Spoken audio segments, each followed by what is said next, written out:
My name is Jay Lee, a half Scottish, half Irish poet living in Wales now for 11 years. I will be representing Carmarthen with this poem, A Celtic Tapestry, I Wonder. In awe of sea's embrace, the waves witnessed. Boy grew tall with a heart like a flame, Belfast whisper to Glasgow's name. Troubled streets, history sighed, roam the streets with dreams, drink in hand to the song of the pubs. Scotland brisk winds, grit and glow, going to the ebb and flow of life. Yet deep in his chest a longing did brew to travel lands, finding something new. Now in Wales, mountains standing strong, carrying a past in a bag that has to be strong. In a head full of memories held, of friends that he cherished, of dreams compelled. Wandering the coasts, dipping in toes in the sea to surf, travelling lands, finding worth. Breezing and whispering tales of youth in painted shades, a hidden truth. A heart that knows no border, it couldn't breach. To gather the fragments, I tried to find a lesson and then teach. Standing with feet in a land rich, wide, a 30-something young man, souls deeply tied to 3 different countries, to 3 places that shaped him, streets paved in rain, to friends long departed, to joy, to pain, laughter, heartache, whispers, a tapestry woven of 3 ancient lands, I wonder.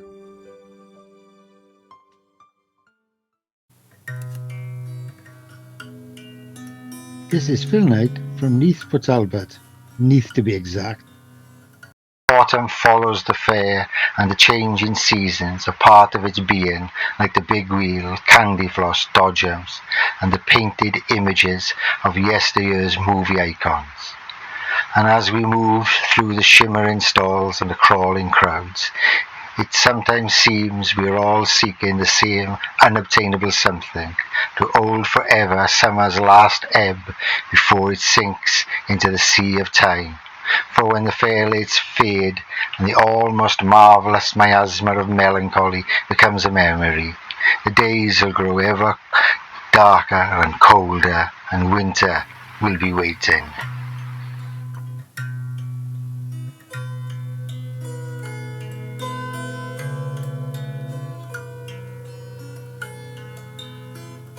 Hi, I'm Charlie and I'm going to be representing Torfaen in Wales.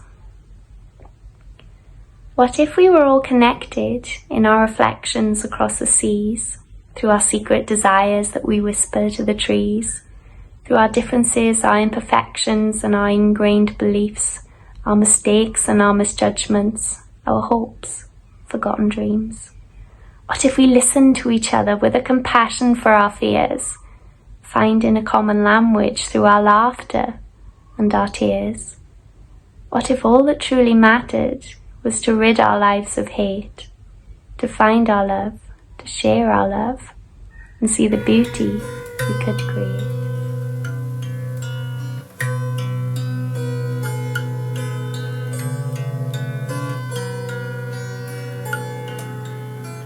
Many of my childhood summers.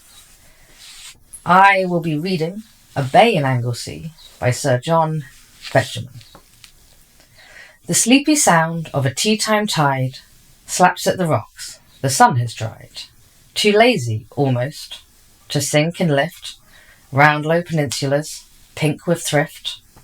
The water, enlarging shells and sand, grows greener emerald out from land, and brown over shadowy shelves below.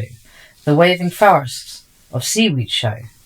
Here at my feet, in the short cliff grass, are shells, dry bladderwrack, broken glass, pale blue squills and yellow rock roses.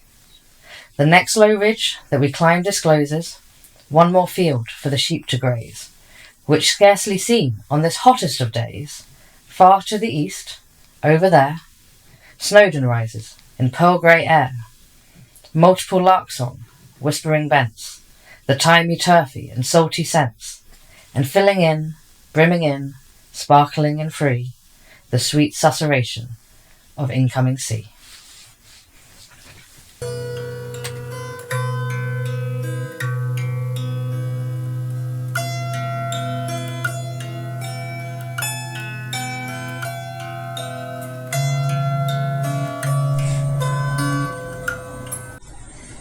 Cadvan Roberts, professional actor,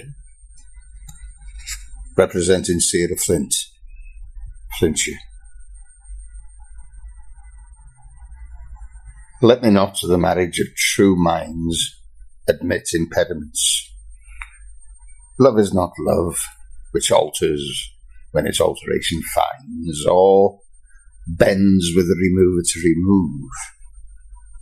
Oh no, it is an ever-fixed mark, which looks on tempests and is never shaken.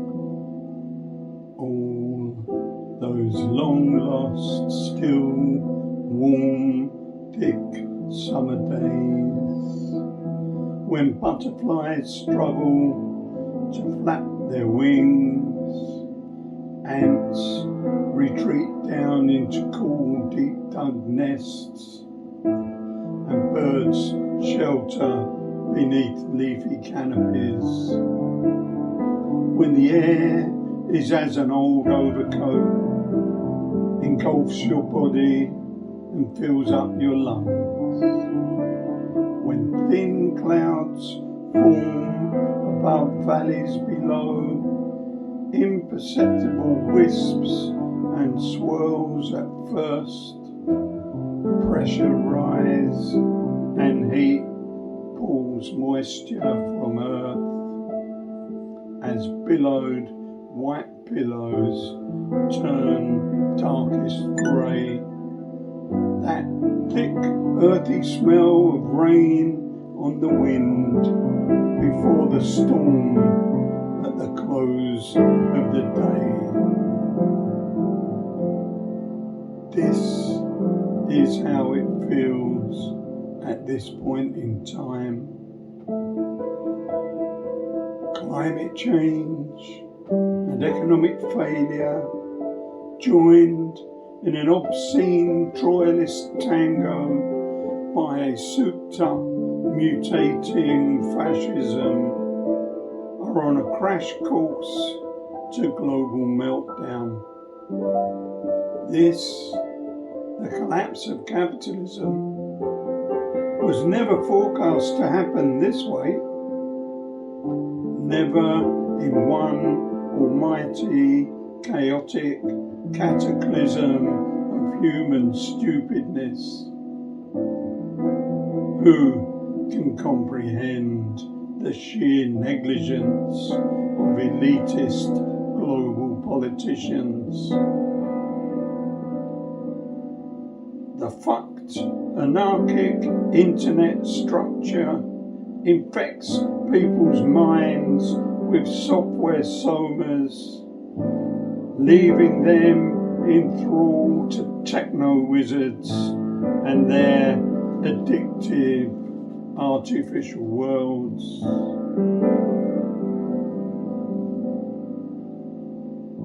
Such atomization negates action at the very moment when mass revolt is needed far more than ever before. People are enslaved to online servers. In the real world, thin veneers peel away. Destitute, nouveau jobless, brought low by furlough, lockdowns, floods, fake news, false prophets, bamboozled by naked complexity, cannot survive without charged up smartphones, when we should all be coming together, millions of thumb twiddlers clutch consoles, whilst public services vanish into private fiefdoms that suck our coffers dry. And gamer junkies wind up almost insane, burnt out by adrenaline addiction. Meanwhile, all around, the latest version of the New World Order is fucked this time. MSM looks like a Matrix remake, all frontline services stretched to limit. And yet, despite all of this, how we long for storm clouds to break, rain and hail to cease, that line of red-tinged gold to appear on horizon and slowly explode into giant sunset, where roses tinge with gold. To attain this, we need revolution. Xanadu has to be more attractive than Fortnite, FIFA, Scrabble or TikTok.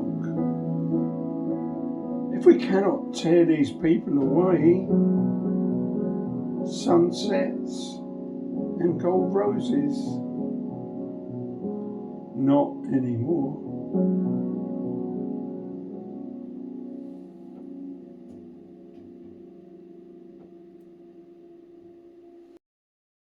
Good evening, this is Nicky Lloyd, a Tenby-based poet, and this is my poem about St Catherine's Island, which is just off the coast of Tenby in Pembrokeshire, and this naturally is called St Catherine's. Chasing a receding tide that claws at her coattails and corrugates her sand-pebbled hem, she flirts with her rock-pool eyes and follows the advancing low-tide footprints with a lichen and seaweed smile of happy yellows and the grey-black lure of her bygone secrets that she keeps tight-lipped and glazed in sunrise and salted tones. She is but for a few fleeting hours exposed and vulnerable, beautiful and breathing, welcoming of wide-eyed words of wonder and smiling steps. She's been home to the many two-legged, four-legged and sea-legged and under raven skies the no-legged past in breaths and rattles and ghoulish groans and moans of the trespassed homes.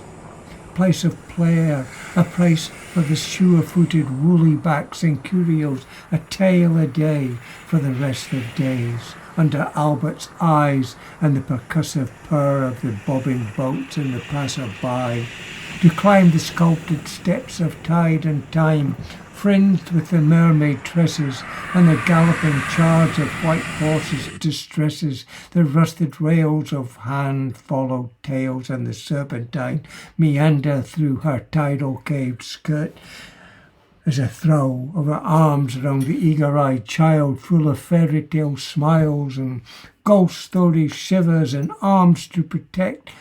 Now the drawbridge is down, never angered nor breached. She nobly shoos away harm with a granite sentinel stare, guarding keepsakes and stories and the magic to share in the warm blanket of comfort, knowing she's there.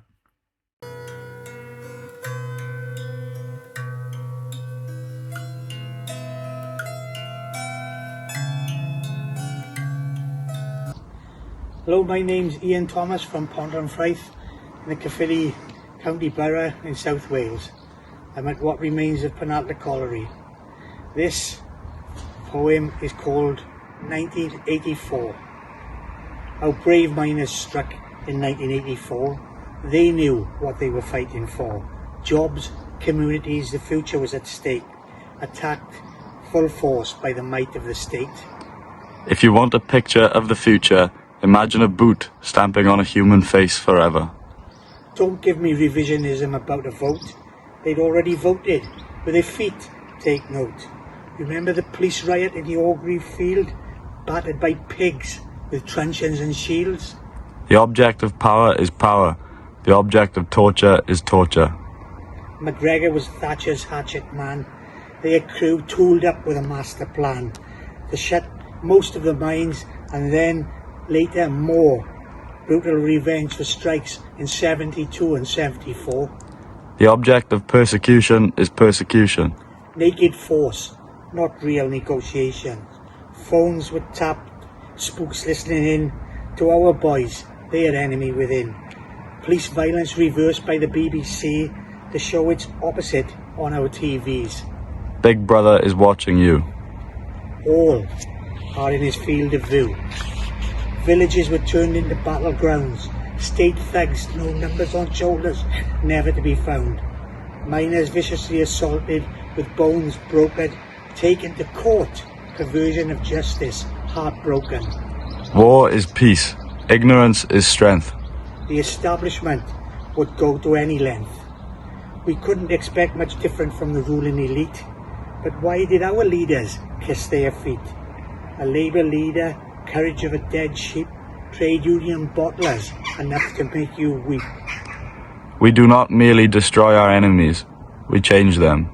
Into people more concerned with monetary income, who utter newspeak, so dumbed down to become meaningless, more useless can't be found. Doublespeak became the order of the day. It's even worse now, they know no other way. We must not let the past be erased, erasure forgotten. The behaviour of the state and others totally rotten. They wrecked an industry, decimated communities, though solidarity forged unlikely unities. Our boys took on the state and lost. The defeat a legacy to our own cost. So don't let the lessons go down the memory hole. If there is hope, it lies in us proles. Thank you.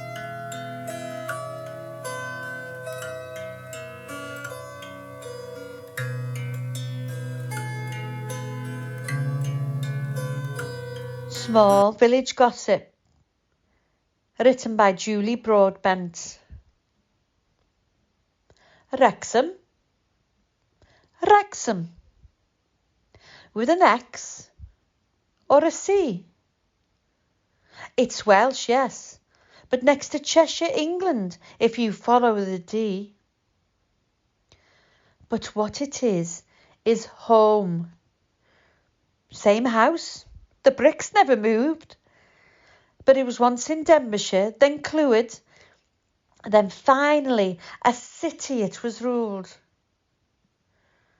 Who'd have thought, back in the day, dancing on the grass at the race course, one of the oldest football teams would actually get Hollywood fame in due course. Living in a small village, we got away with nothing. Couldn't be a fool. You see, my mum's friends were the dinner ladies at school. Try and mess any of them around, the word would soon spread home across the well-beaten ground. Ah, those choirs. The sound of the choirs, strong male voices, as music rings out as the whole community rejoices. Sat on the step with a bottle of Coke and crisps, joyful to the ear as well as the lips. The annual Eisteddfod, hosting the dancers, the singers with pride, waiting excited for the bus to arrive, meeting new people we've never met before, watching and listening in absolute awe. And the hills, climbing over the dry stone walls, heading somewhere, anywhere I recall, tired and thirsty, happy and amused, enjoying those magnificent views. And the harsh winters, the snow fell long and hard, biting the skin with total disregard. We played and ran to keep us warm. This, in my day, was the norm. Croeso. So take a trip down the A483 and enjoy these joys just like me. Jump over the border and you will find that we are all happy and very kind.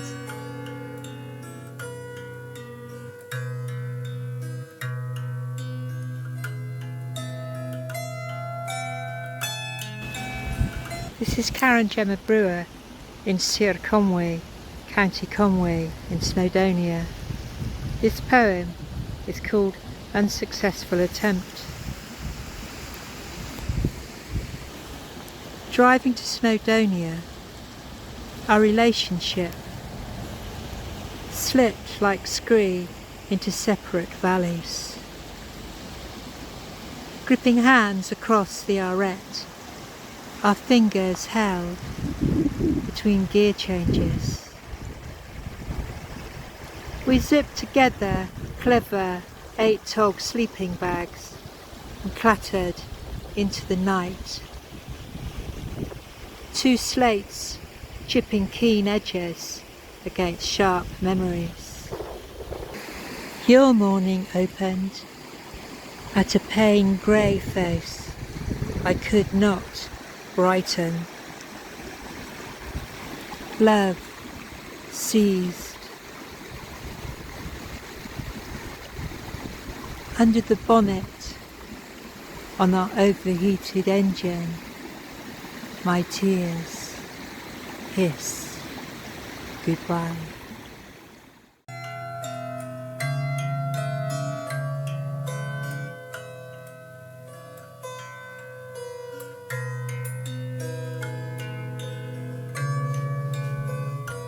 Who stole our town? Somebody stole our town centre. Some say it could be hidden up a retail or stuck inside them cardboard walls of Trigo. Others reckon it's been taken down to Cardiff, but the buses would never come to carry it. Somebody stole our town centre, because the shops keep disappearing and they're as empty as Tory brains. The piss artists all believe it's been shifted underground and fills the old mines. Somebody stole our town centre, and now the council's trying to find film companies with apocalyptic movies who are looking for perfect settings. Who nicked it? Was it Westmonster? We're searching for someone to blame, but even the Portuguese and Poles are leaving.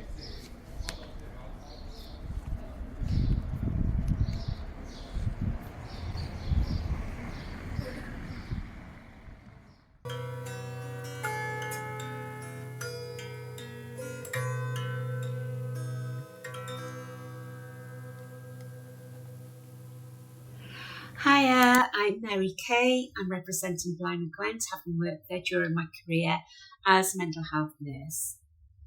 I'm going to read two poems, one written by my father, Herbert Williams, about the coal industry in Wales, and another I wrote for my father, who had dementia.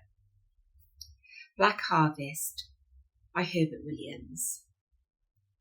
It was the coal that brought them here, those Catholics from County Cork, and ruddy men from Worcestershire with agriculture in their talk.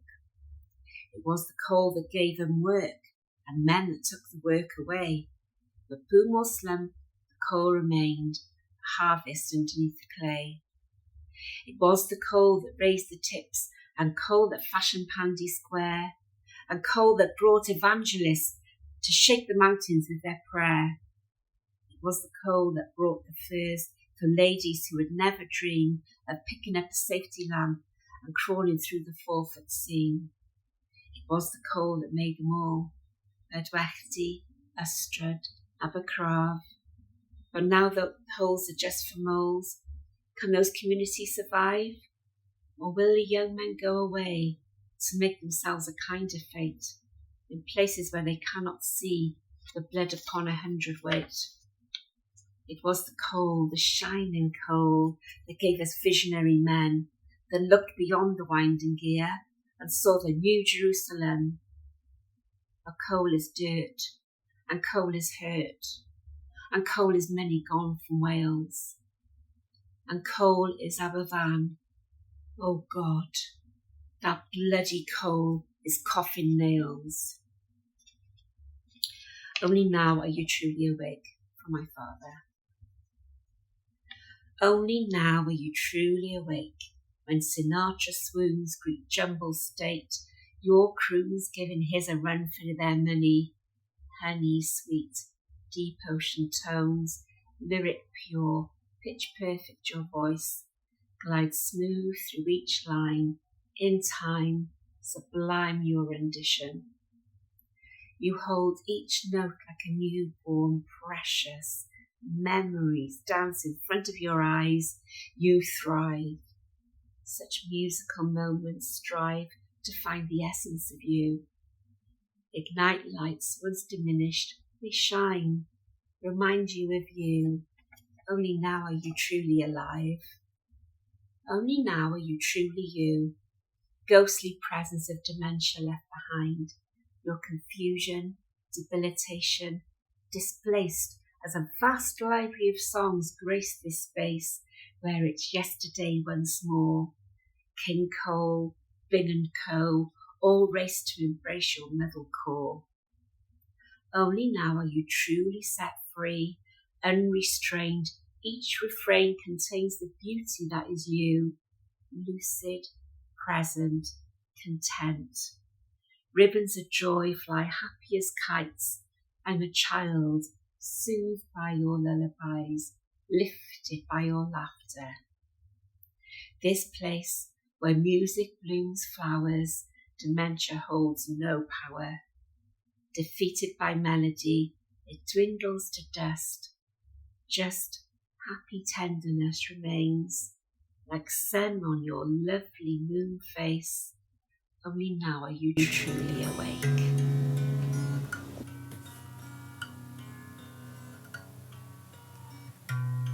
Hello, I'm Richard Harries, and I'm of Welsh heritage, and I am representing Glamorganshire.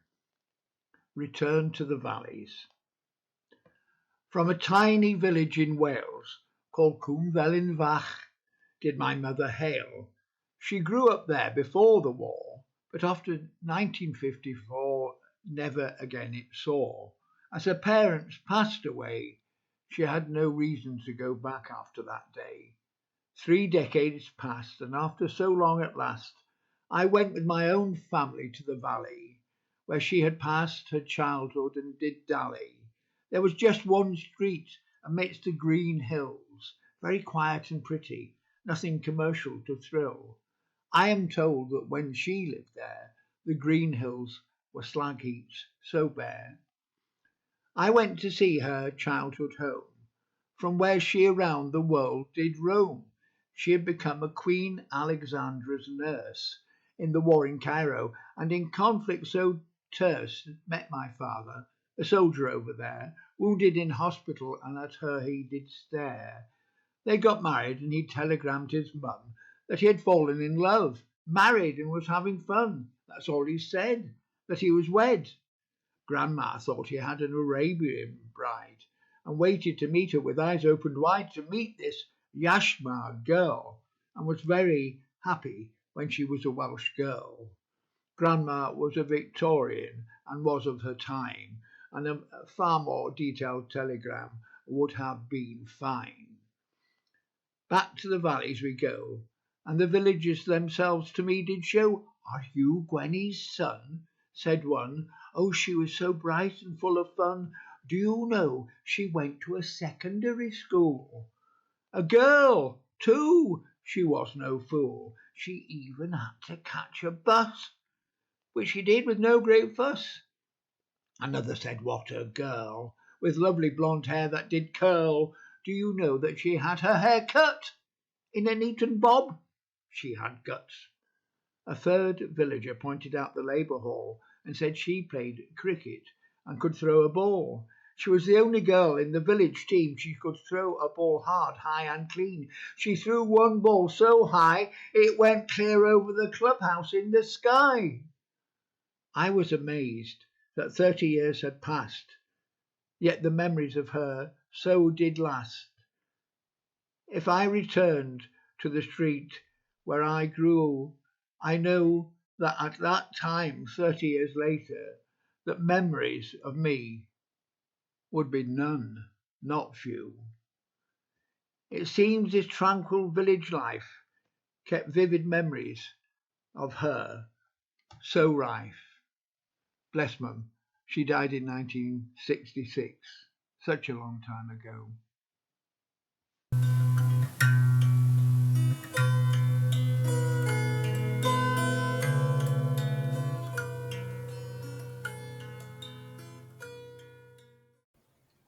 Hello, my name is Paula Montez. I was born and brought up in Harlech, which is in the county of Gwynedd, formerly known as Meirionnydd. This poem was inspired by the mountains of Eryri and the Llŷn Peninsula. The second poem is an English version of the poem and not a direct translation.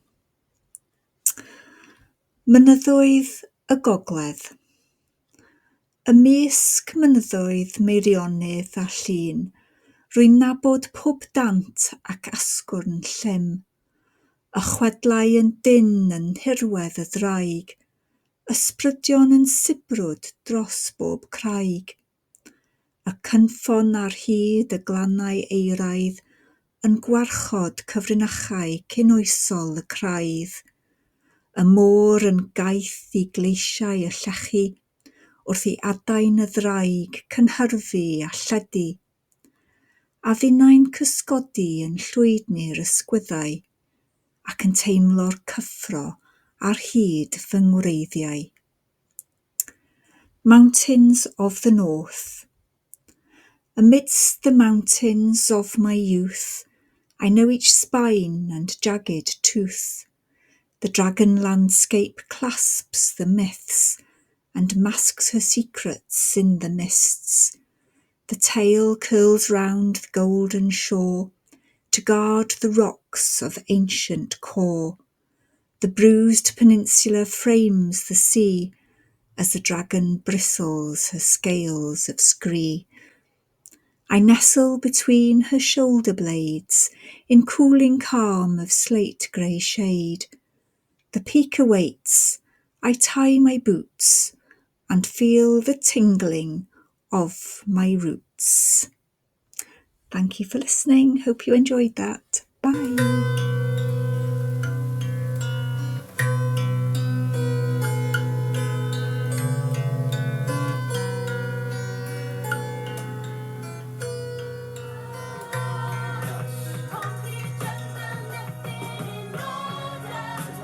I love to travel, to distant places, to spiritual places, places that are filled with memories of dear friends. And now my home is in the West. But there is nowhere that is more ancient and industrially connected to the landscape, nowhere that is more sheep-shagged and spiced with the heart of the dragon, more gritty and mythical, more left-wing and liberal, more full of despair and confidence, more full of poetry and working class, more colonised and creative, more contemporary and compassionate, more tidal, more Celtic, more imagined and real, more red and white and remembered, and more green, more grand slamming and stronger together than the city and borough of Newport. Cas Newydd, my family seat.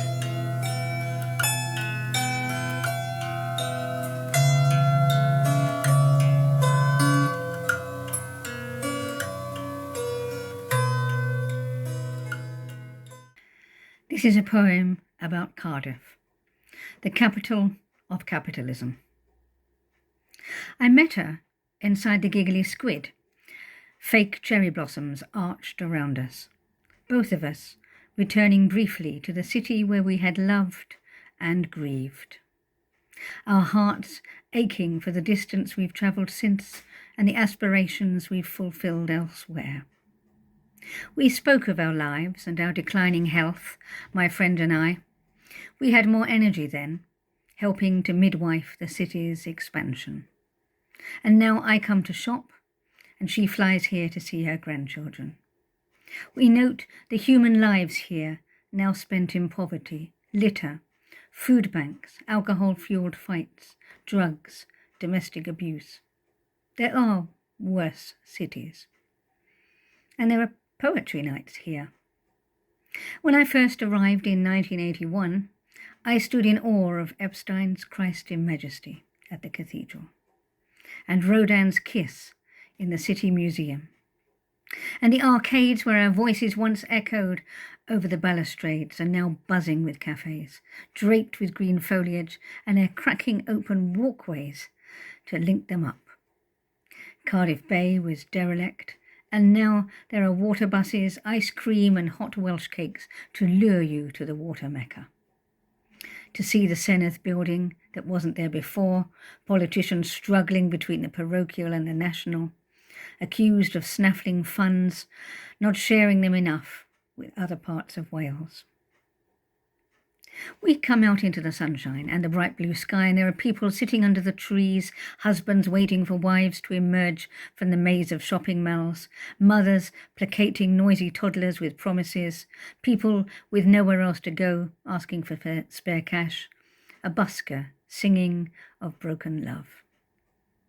I hold my bag close to me, afraid of sudden theft, and my friend laughs. She's used to New York. Seagulls caw and swoop, and pigeons fight over scraps on the ground, and a woman with tattooed arms passes us in a motorized wheelchair. Maybe the city is more accessible now, and people move with purpose. Consumers oblivious to the third of the city's population who can't afford the bus to town or food on the table, while visitors push into each other at Wally's charcuterie counter and buy £300 shoes from John Ian, and aficionados search for records in Spillers, the oldest record shop in the world. It's too busy for me now, and there are 74,000 seats in the Principality Stadium alone, which hosts Six Nations, the FA Cup Final, Manic Street Preachers, Lana Del Rey. But there are only 5,500 hotel rooms, and 150,000 commuters pour in every day. Coaches arrive for protests. Politics have moved to the streets. There's a passion to stop the horror happening across the world. And a police force known for being heavy-handed. The fight on both sides to tilt the direction of politics another way.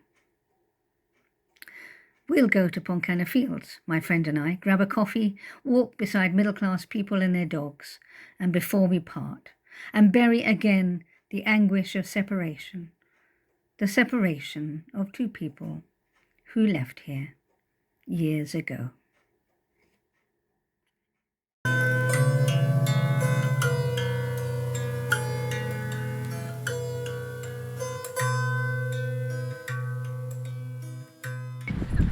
Vale of Glamorgan. On the coast of the Vale, it avails us not to think a lot about passing time. The towering cliffs are gracious hosts to the fossils of species that never failed to endure in stone. Ammonite spirals no longer turn like bicycle wheels. The past is real. Chains of time were frozen when ancient brakes applied. The tone of eternity is a broken drone. Our minutes, our hours, are petrified flowers in the literal garden of prehistory. They die, we harden, embedded for certain in mineral infinity.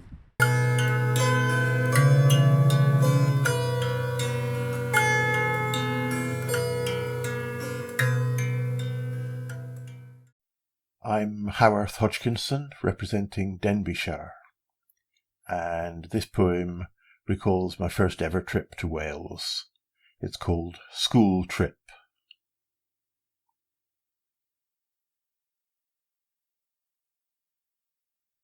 In our final year at primary school, we went to North Wales for a week.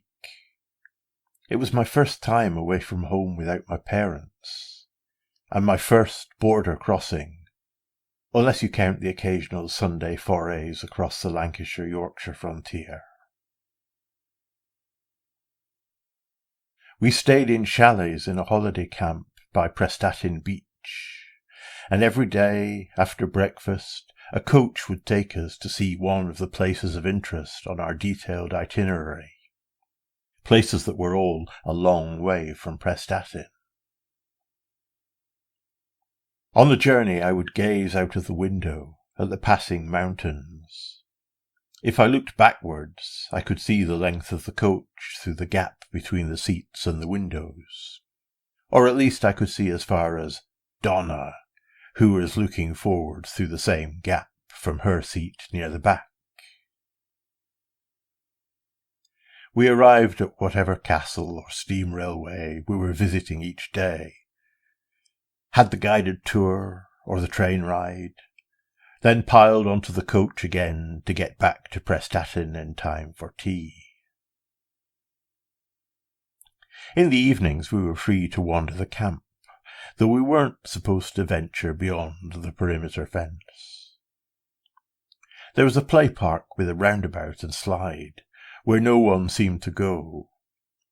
I sat quietly on the roundabout, thinking of calling home from the phone box. Next day on the coach, as I was looking between seats and window, I let my head touch the glass and was shocked by the sudden vibration. Donna, seeing my reaction from the back of the coach, burst into laughter. That evening, I still wasn't going to phone home. I scrambled over the dunes, wondering if the beach counted as out of camp bounds. There was a figure standing by the water's edge, and that figure looked like Donna. I quickly turned back and returned to sit on the roundabout, contemplating existence and solitude.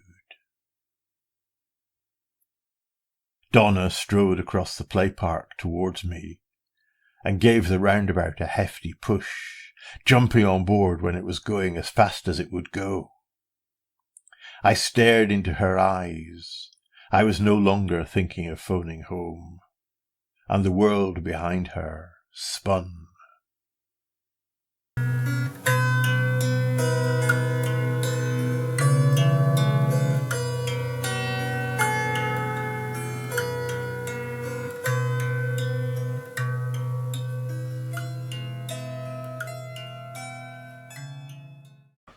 The Melting Pot.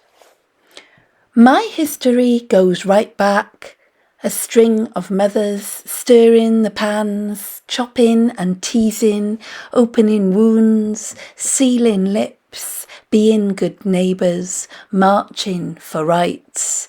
My family sang and soothed, mourned at funerals, pushed us children higher, higher, lived for our laugh. My family talked of rain and best chances, many a green winter, wet summer, nursed broken spirits and bones, prayed for our boats to come in. My family left legacies, cried out, having our children by the baker's dozen, burying 3, all under 2. My people go right back, go right on to you.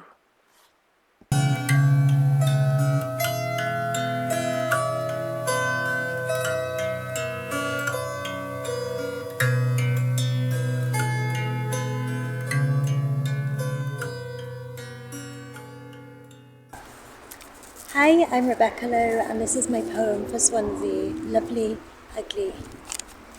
Pretty, ditty, dirty city sloping on the silts and the sands of a post-industrial copper haze, where the lazy sea tears at the cockles of a heart torn out by years of waste and war, where the gutter stars still glimmer dimly through the slate-black streets through veil of rain, where the rusted slip-bridge tenders gnarled Victorian fingers over the once-was railroad, and the sun sets sleeplessly over Tesco's, draping the sail bridge in heavenly rays.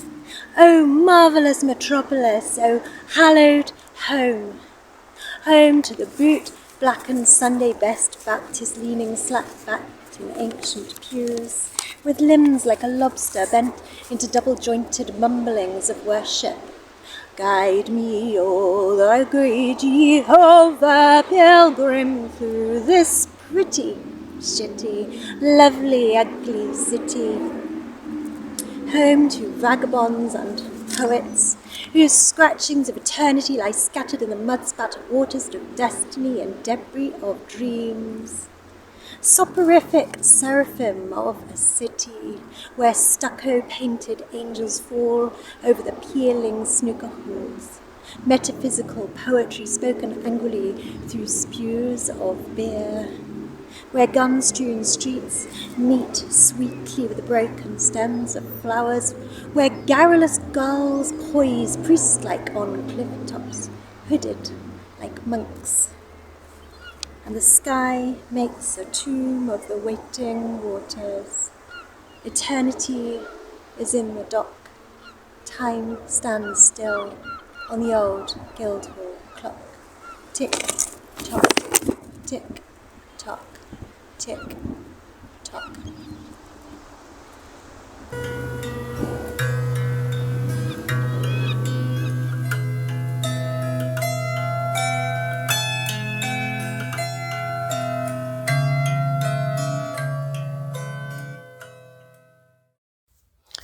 Dregiau Powys, Dragons of Powys.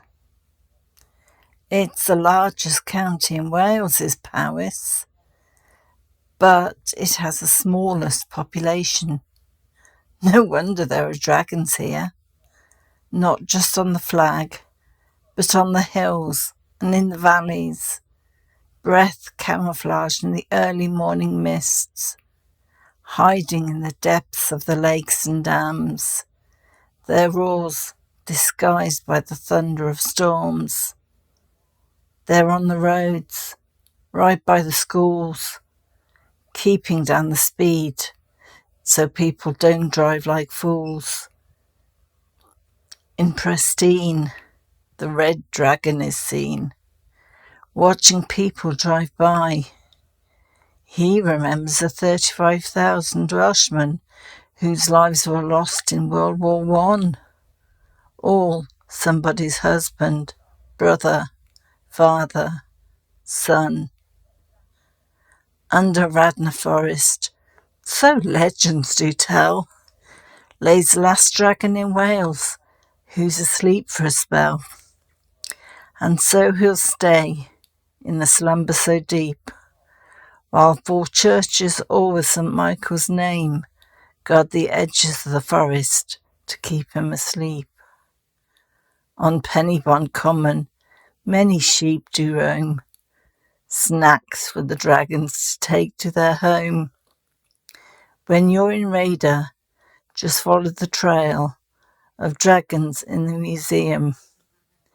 Eventually you'll find a wise water dragon called Queen Belrenin, giving advice, keeping secrets.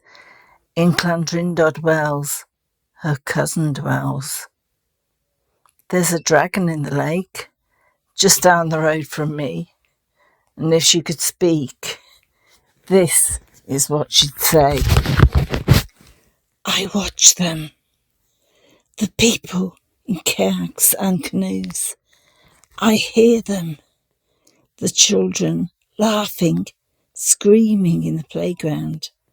I can almost taste them. Ice creams and milkshakes, so many flavours, so sweet, So cold. I can feel it. The water as it laps gently against my body. I can smell it. The bait used by the fishermen and the fries from the calf.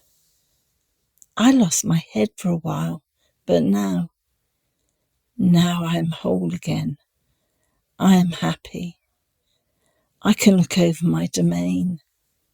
I can watch those who watch me, watching them. I listen to the people as they listen to me as I spew water into the lake. I feel joy in the air, the peace, the tranquility. I am whole again. I am happy.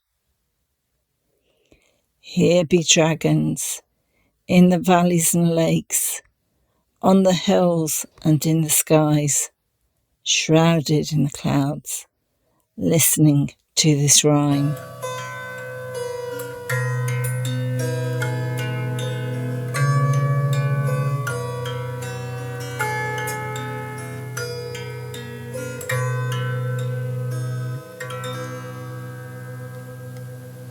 Penny Bont our Ogre. There was a softness to those days lost. Rain and rivers smelled dank, and there were rugby posts everywhere, and large hairy men. Cold Di drank bitter and sang songs, mine head, Vlad and Nadu. My teacher kicked a rugby ball in his dress shoes, further than the space shuttle seemed to go. I watched it soar and touch down. I still melt when a girl has a Welsh accent. It's in my bones, see boyo, and I dream of hills and coal and sheep. I muse on the UNA most, small and sleek, the white lady's feet touch stepping stones around by castles root and chance to speak in tongues of lost places that my heart in Alm yearns for back. My shadow soul that walks there still, where Ogmore joins and dances, gurgles, lances, thrills.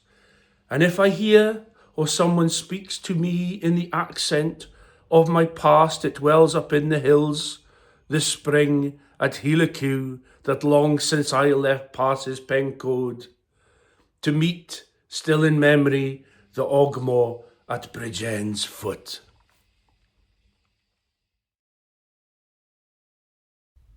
Eddie Way.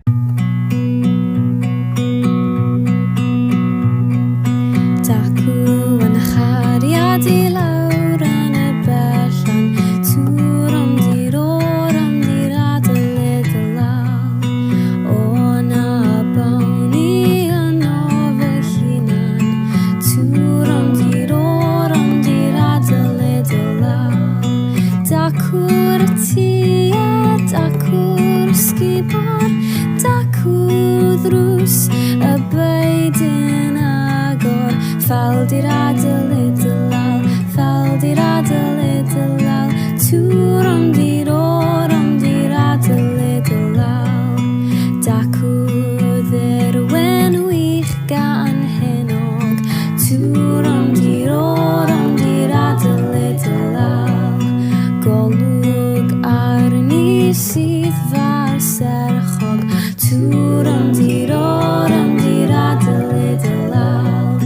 Mi ar chosaf yna i'ch ysgod, nes daw yn chariad I yngfarfod. Fel di'r adeilad y law, fel di'r adeilad y law, tŵr am dir o'r am dir adeilad y law.